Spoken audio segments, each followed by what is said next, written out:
Everybody. So we have chapter 4, and it is called Is It a dot dot dot?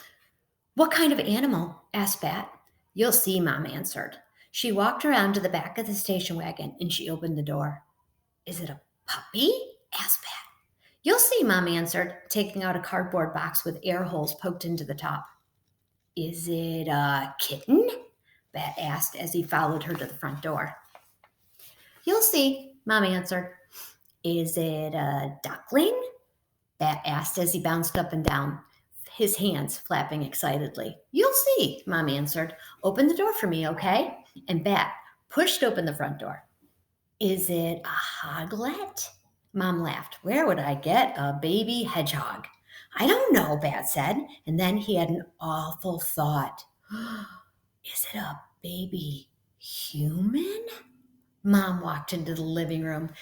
Janie, still watching the TV, called out, Hey, you're late. I know, Mom said to Janie. And then she said to Bat, honey, I wouldn't put a baby human in a cardboard box. And anyway, would a baby human be so bad? Yes, said Bat firmly. Well, it's not a baby human, said Mom. And now Janie was interested. She got up to have a closer look. What's in the box? She asked. Mom brought home a baby animal, Bat yelled, in a rush, trying to be the one to tell Janie, and that way she'd know that he had known about it first. Geez, Bat, don't scream in my face. 12 inches, remember? Bat was supposed to stay at least 12 inches away from Janie when he talked to her. She didn't like it when he got too close. There were lots of rules when it came to Janie. How did you do on that math test? Mom asked Janie. Did the chart we made help? Bat bounced up and down on the balls of his feet, pulling the collar of his shirt into his mouth and sucking on the fabric. They were going to talk about a math test now? Mom, he groaned. Okay, she said. We can talk about math later. Come on, let's go into the kitchen. There's someone I want you to meet. Chapter 5, A Tiny Pink Nose. Mom set the box on the kitchen table. Is it sleeping? Bat asked, his voice a whisper. Probably, Mom said. Babies sleep most of the time. What is it? Janie asked. Bat, do you want to open the lid? Bat didn't answer. He was too excited. And very carefully, he opened the lid of the box and peered inside. And Janie stood behind him, breathing on his ear. You're breathing on my ear, Bat said. Janie ignored him.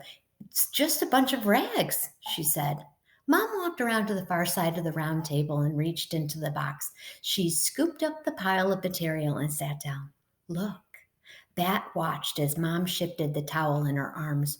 A nose peeked out, a tiny pink nose, and then two slanted closed eyes. A forehead covered in downy fuzz, little ears still curled tight against its head. Janie began, Is that a... It's a kit, Bat said, enchanted by the tiny creature, wanting so badly to hold it.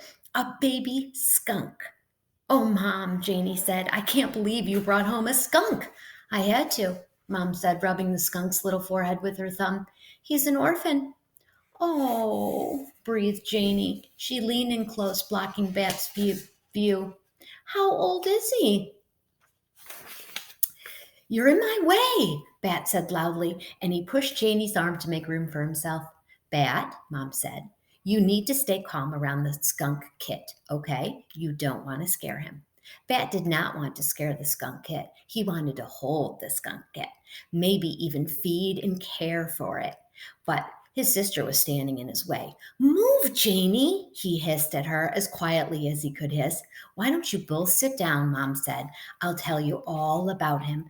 And Janie plopped down into the chair on Mom's right. So Bat went around to the other side and sat in the chair on her left, and he scooted the chair as close to Mom's as he could, and the kit was still tucked into the towel, only his little face visible. His eyes closed, he opened his mouth in a yawn, and his tiny pink tongue arced out. I'm going to stop in the middle of chapter 5 and get back to it in just a few minutes.